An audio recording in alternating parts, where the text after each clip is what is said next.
Greetings, my friends. I am Gilles Mancillon. I thought I'd come back and wish you a good day, to say hello. I thought to come back to make a little message, to see how you were doing. Well, let me know in the comments how you are doing. Tomorrow there is a very important new moon that's going to catapult the change within our DNA, to accelerate the crystallization of our DNA. I'm going to talk about different ideas and but I thank you very much. Not to forget to subscribe, to like, to share, and I thank you so very much for your donations. It really helped me to survive right now. So right now, we have to accept that there is a, whether we see it or not, the light is gaining ground on all levels. There is the light is really eating up the darkness, and for that there's a lot of truths that are going to be coming out, a lot of revelations. So it's like the Twilight of the Idols. It's a book of Friedrich Nietzsche. Well, in this book is a very really funny book. I really like enjoy that. It's a book where he studied the philosophies of all the philosophers of the past and criticized them. So there is some sublime things in this book, and there is some absolutely stupid. There is some idiocy as well, but it's very well studied and very interesting. But well, so I just recommend this book. But the Twilight of the Idols I'm talking about here is all kinds of celebrity and very famous people, very high hand and I highly respected people in society that are very high level and that are going to be falling down from the pedestals just because it's just the way it is. Nobody can stop the truth from coming out, and it is coming out. And I'm not responsible. It's just the truth of God that is unfolding, and so and a lot of humans, you have to understand, a lot of humans are not aware of extraterrestrials, of all this darkness, of all that. They're mostly in confusion. So as initiated, we have the mission to stay as focalized as possible, as centered as possible. But right now, the more we arise, we are also bombarded with darkness. I keep being confronted with all kinds of dark things that are not of my own making. I think it is the darkness that is come to match my ascension. And very soon, a lot of the conspiracy series the things that are presented as conspiracy series will no longer be series. They're going to be proven by fact, huh? And all those things are coming up to the surface.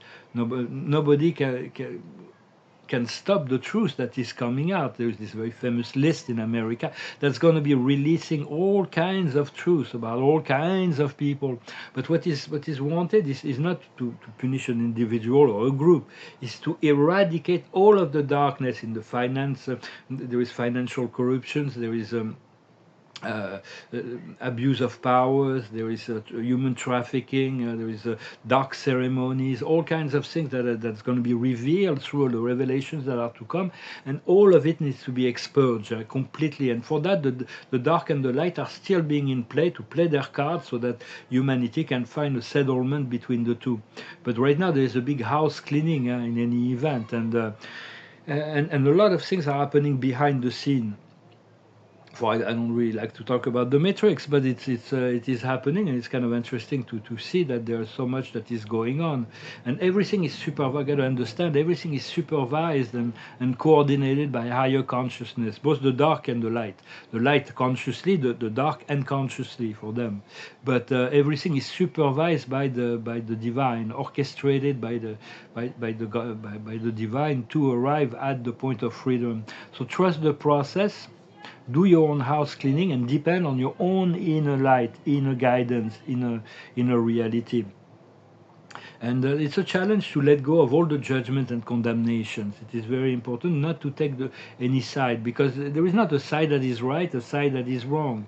It's not because the Democrat or Republican or the one race, one country. None of that is. There is darkness everywhere and there is light everywhere. So it is important to be lucid and inclusive, and but I'm not sure what will happen. Nobody knows. We'll see. We have to contemplate and see how it unfolds. And very soon I'm going to be asked. I know I'm going to come on the Earth stage, and when they're going to give me the microphone, it's like I'm not really sure what I'm going to say. I have some ideas, but I have trust that love and wisdom will guide my words and my path and my way, so that we can find a middle way, empower people, so we can find common ground, federation of consciousness towards the common goal of increasing the quality of life and freedom for all, that everybody can have what they need to move into a more inclusive society. So, but everybody, people will be held accountable. There's going to be a time of accountability. Although there will be mercy, it's like no more time for we let it slide. Huh? It's like because once the sin and the darkness is revealed, if it's recognized and accepted, then it's halfway forgiven. Then it's a long path of return to the light. But at least that the darkness needs to be coming to the surface, because everybody's got a past. Everybody's got baggages in 3D. Some people light, some people dark, but so it's like there is a key is that as we forgive others, it's a lot easier to be forgiven ourselves. The more strict we are to others, the more difficult when something may come up that will be more difficult to deal if with judgment is too strict on other people. Because maybe some of the things those people did in this life, we did in the past life. We don't know. We don't have that memory.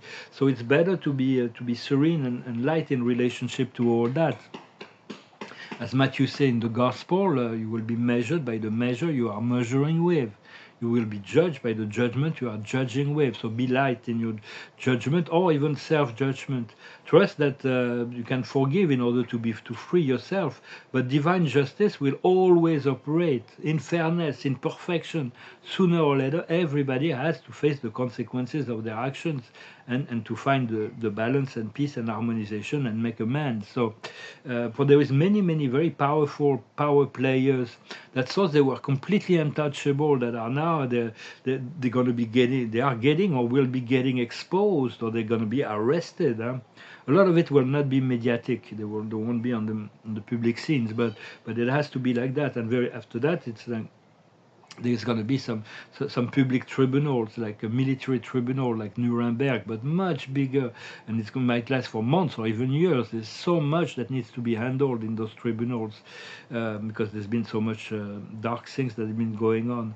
But the opposition of dark and light is the catalyst of the collective ascension, so they can reach a way that is aware, lucid, in unity and peace. For the dark is allowed to play its card, because the light knows that that for everything they do, the light has countermeasure, and that bring the darkness to the light, and then people can self-determine in relationship to that. But they may be, the dark, maybe since they still have their cards to play, they may be doing all kinds of false flag, false event, false information. So just be discerning in relationship to all that you see. But this famous list will bring so much darkness into the light, and we have to let it play out and see what happens. And because it's going to reveal a huge network of high-power individuals that are implicated in some very dark activities. So there's no stopping that. It's going to be unfolded just as much as on the American Congress. There's going to be more talk about extraterrestrials, and a lot of things are going to be coming into the picture. So very soon the conspiracy series are not going to be conspiracies. They're going to be fact proof of criminal conspiracies.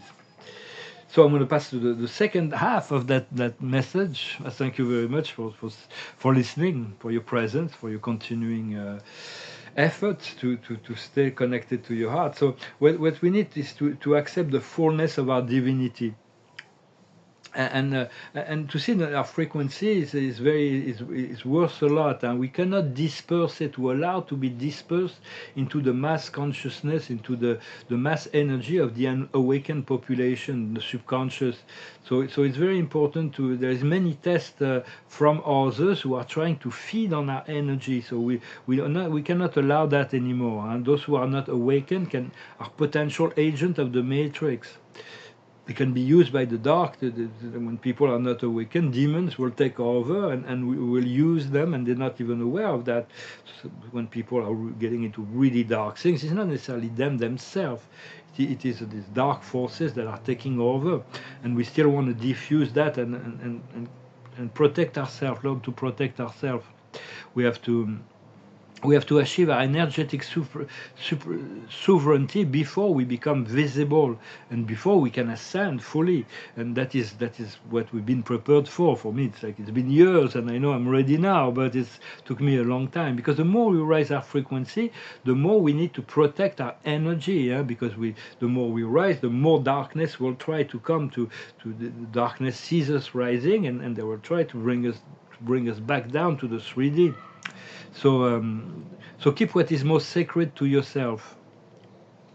And because we came into being here to be seen, to be loved, to be celebrated, to come into the freedom of our cosmic beingness, and but what is most sacred we want to keep to ourselves. There's so much that Spirit revealed to me. I would never talk about it. I cannot talk about it because it is personal between me and God, and but those things will reveal itself in time. When it is the time, you can reveal it, but truth is on a need to know basis, just as the Archangel Michael often says. So just keep certain things for yourself. When you feel comfortable, then you can share it with others. There is also a divine twin flame alignment that is preparing itself. It was said that he will come in the divine perfection of the precision of the cosmic law, of divine perfection. For me, it's like I've had some deep soul connections, but I don't know if they're not just catalysts to prepare me for something else. I had no choice but to let it go. Another exercise that is good is to understand the water. Water is a very powerful element. It's the most transmutable element. And like they had exercises when the like monks would go into do mantras next to a river. The river would get clean of chemicals, or there was those in Japan. They made this test. The scientists in 2 rooms, they make a bottle of water in each room, and for a week the scientists would go and unsalt the water every day, and on the other room they would they were giving love messages to this water, and after a week, the water that was loved, it was so pure and so beautiful to drink, but the water that was unsalted became black, and it's like, whoa. So understand there is so much water. We made of 70% of water. So address the water within yourself, the water element, the undine within yourself, and say, I love you. Thank you very much to assisting in my elevation. I love you. I love you. I love you. Thank you so much for assisting my elevation. Elevate my frequency. It feels good. You put your hands on your heart and you just connect to the element within, and you bless the water within yourself. It's a little exercise. And so, and to understand that,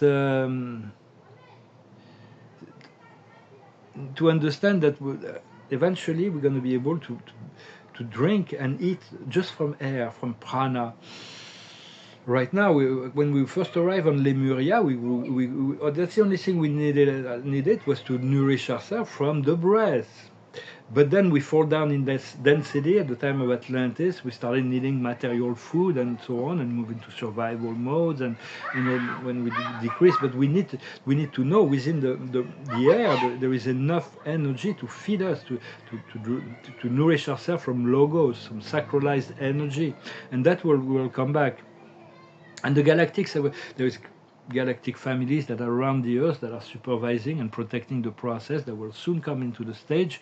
For those who are aware, but most people that I'm sure listen to this message know that I've been talking about. There's been many talks about all the galactic families surrounding the planet, and they have a lot of gifts and surprises. They're really tired of seeing us suffering when they know they have the amazing technology that can return us to the age of 20 years old, to heal all illness, to cure us of all the traumas of the past, to repair every organs. There's all kinds of medical technologies so as soon as they come, they're going to liberate those technologies, and we're going to get a brand new life to start with, as we were 20 years old, and we'll be able to stay young for a very long time, as long as we need. So those are wonderful galactic gifts that are coming, that are in the works.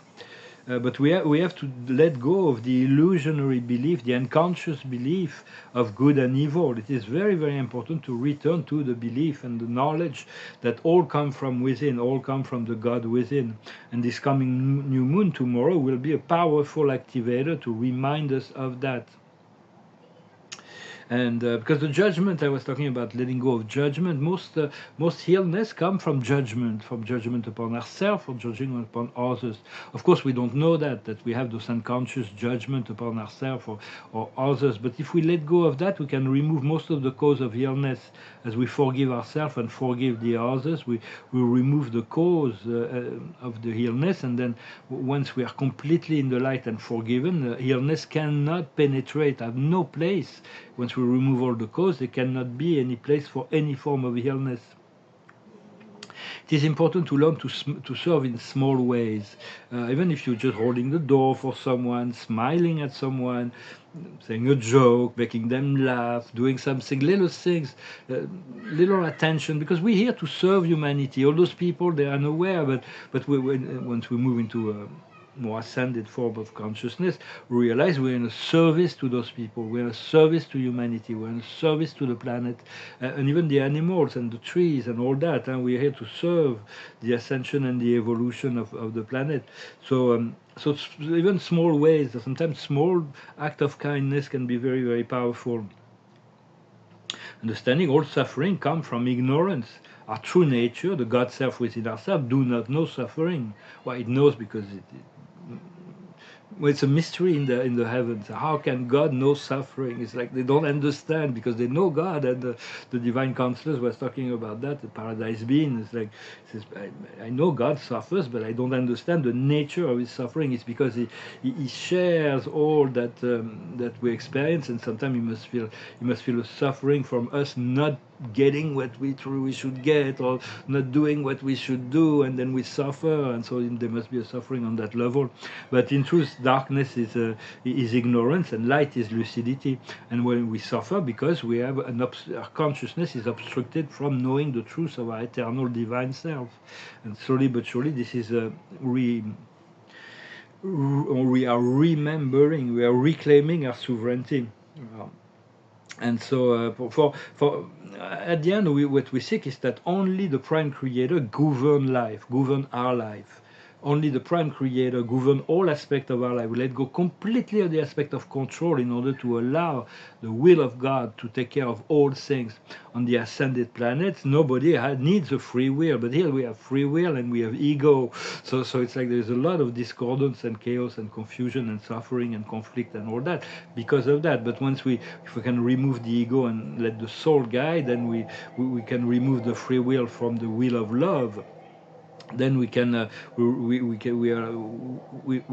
priming ourselves, we're getting ready for a more liberated life. For God is a controller first and foremost, because all of life and reality is, God is only limited by evolution. If things are the way they are, is because the will of God wants it to be like that.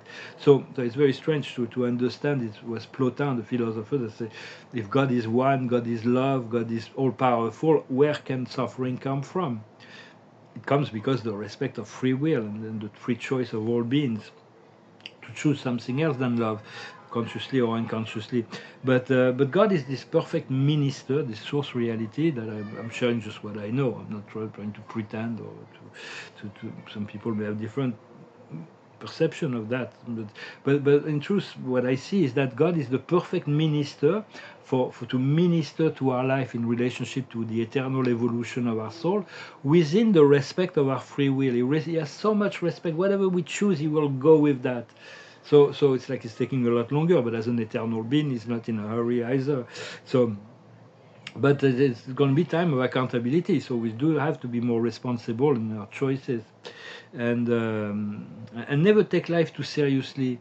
Always take time to play, to have fun. For it is proven that children learn faster in the courtyard than in the classroom.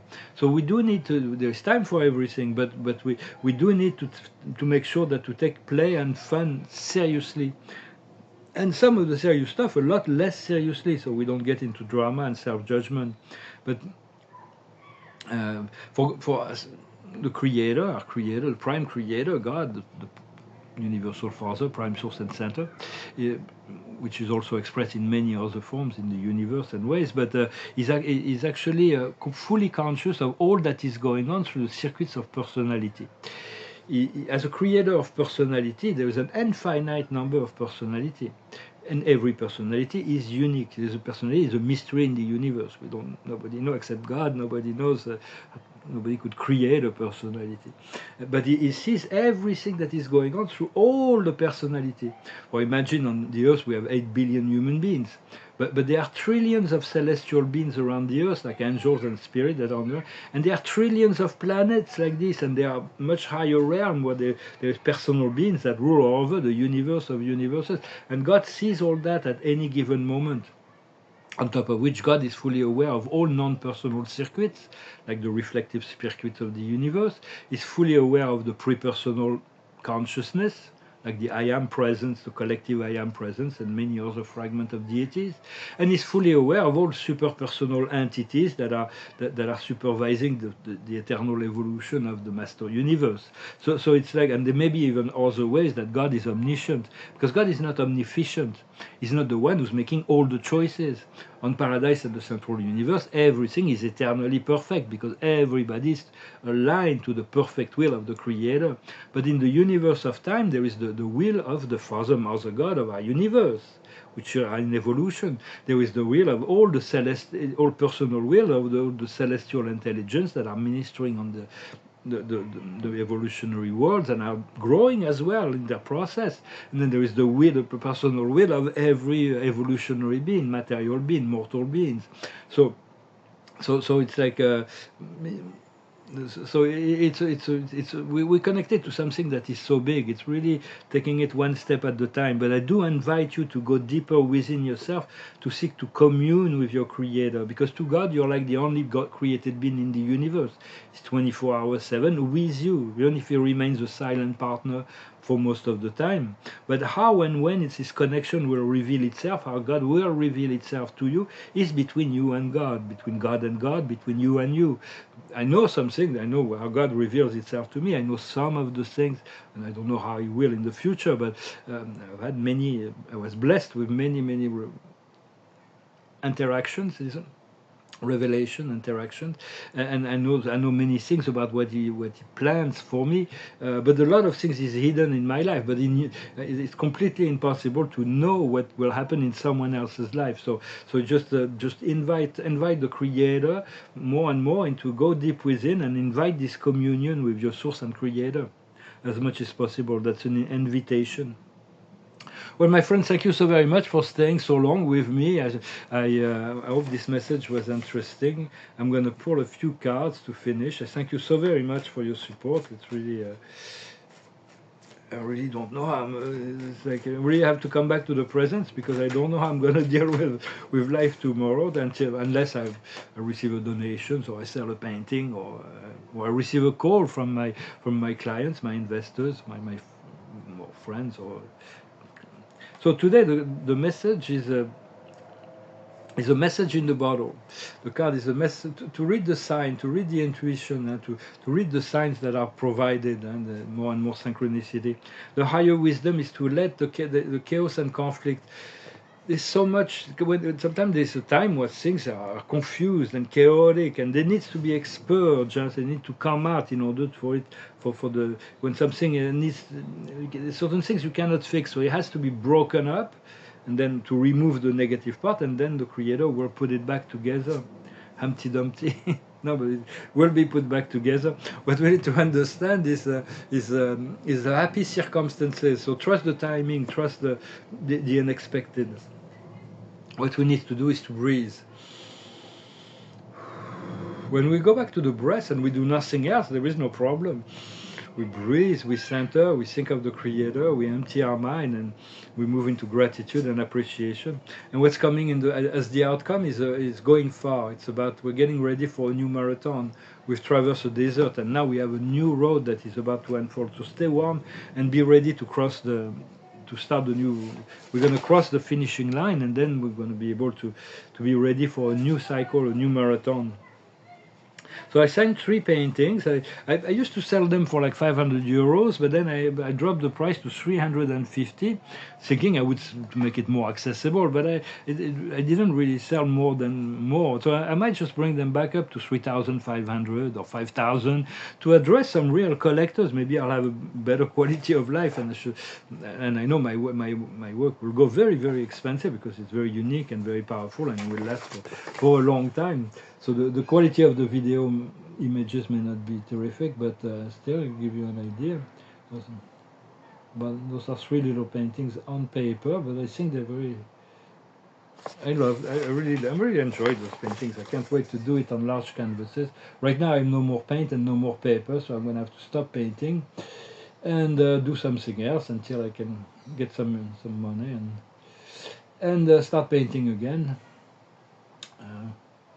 Well, I'm very happy. I did hundreds of them, so it was a blessing to be able to do a little bit, return to art. I'm really eager to have a studio and to be able to work. There's all kinds of things in this painting.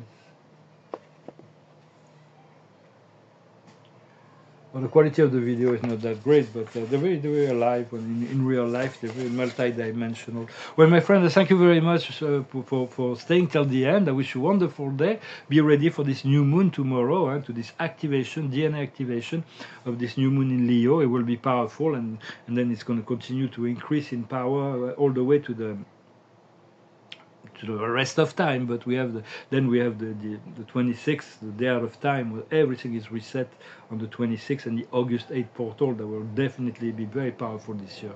Thank you very much. Namaste.